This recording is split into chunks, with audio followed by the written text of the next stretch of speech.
Many know about slavery, but few discuss paper genocide. We did not all come from Africa, and most of us have Aboriginal roots that were stripped away due to reclassification and miseducation. As a native Black American and a member of the Muskogee Creek Nation, I understand the importance of tracing your lineage. If you want to learn how to trace your genealogy and apply for tribal citizenship, go to nativeblackancestry.com to schedule a consultation. They don't want you to remember this. You not no slave, you indigenous. Fuck how they painted them Indians. You went to war with the French and the British men. Quite frankly, you was kings, Merovingians. They took the women and men, made them prisoners. Raised up the children to worship their images. Set up a lab to the genes and they mixed them. And this shit get way deeper than your pigment. These are not the people that he's referring to. He's referring to Black slaves. These are Indians that have been mingled in with Africans, that have been mixing now and interbreeding with Europeans, Indians, and Africans. These are people that he has no connection to, no connection with. He's saying straight up, who are they? I don't know these folks. All kinfolk ain't skinfolk. Why are you giving them parts of our land? These are Negroes who came in here as slaves. They have no right to this land. It was never given to them. It was given to me and my people, and we paid for it with our land back in Alabama. The Black people have no right to it. Then can it be that the government is giving it, my land, to the Negro? I hear it is that they're selling it. This can't be so. It wouldn't be justice. I am informed and believe it to be true that some citizens of the United States have title to land, and that was given to my fathers and my people by the government. If it was given to me, what right has the United States to take it from me without first asking my consent?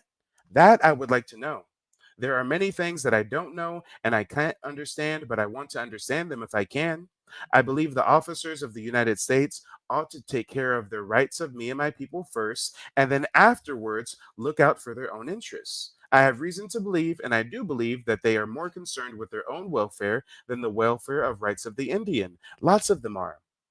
I believe some of them are honest men, but not many. I plan out fiat to dispossess himself of all thought or wish to do me or my country wrong. He should never think of doing wrong to this country or to the rights of my people. After he has done that, then maybe he can do something for himself in that regard, but first he must protect the Indians and their rights in this country. He is the servant of the government, and he is sent here to do that, and he should not be permitted to do anything else. Hacho goes on to say, all that I am begging of you, honorable senators, is that these ancient agreements and treaties wherein you promise to take care of me and my people be fulfilled, and that you will remove all the difficulties that have been raised in reference to my people and their country, and I ask you to see that these promises are faithfully kept. I understand you are the representatives of the government sent here to look into these things, and I hope you will relieve us. That is all I desire to say. In response, and interrogatory by the chairman of the committee, the old Indian responded, oh, yes, I am a farmer. I have a farm and a home there on it. I used to have horses and hogs and cattle, but I have precious few left now. The white people have run all through me and over me and around me and committed all kinds of depredations, and what I have left is precious few. I am here and stand before you today, my fathers, as a man of misery. I am here appealing to you to have the laws carried out. And guess what, guys? After this excellent speech, the ruling elite did what they wanted to do when they divvied up and made land allotments and moved in a bunch of people and created the state of Oklahoma. And this address, again, this address to the Senate, let's see the date on this address. So for anybody who is on the fence about having Mike help you or walk you through or educating you about genealogy and the genocide that has happened with the paper trail, I implore you to reach out, allow him to educate you and assist you in this process. I have learned so much in this consultation. I feel educated, empowered, and excited for learning about my history and looking forward to the future. So if you're on the fence, please go ahead, hit up Mike. I promise you will not be disappointed. I believe they said earlier it was 19. What was the date of this address? Can we get a date? Can we get a date? When did he go to the Senate? I'm going to Google it real quick. When did Chito Hacho go to Senate? So 1906. So he gave the speech to Senate in 1906, and that last Indian rebellion that he enacted with black folks. Let's see if we can find a date on that. Let's see. Matter of fact, it might be better if I just Google it again. What year was Crazy Snake Rebellion? Crazy Snake Rebellion was March 1909. So as you can see here, 1906, he's pleading to the Senate. He's saying, hey, these folks ain't really my people. I don't really know them like that.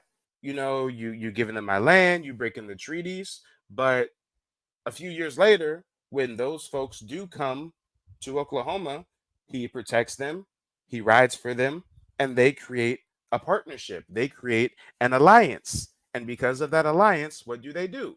They wanted to break up the Creek Black encampment and arrest Chito Hacho because he was a conservative leader. Earlier, we read that they ended up shooting some of them, jailing like 42 of them or something like that. Yeah, it says here they called together a white posse to break up the black encampment.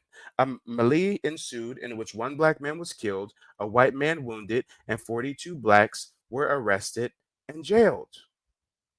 So, due to this account from Hacho, due to this little piece of history, we know a few things. We know, for one, for a fact, black Indians exist.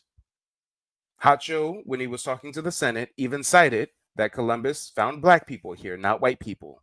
He didn't say red people, he said black people. We also know that a lot of these Indians that got assimilated, that got moved to Oklahoma, they're far removed from a lot of the black indigenous folks. These black indigenous folks were getting reclassified, killed, and enslaved as early as 1682.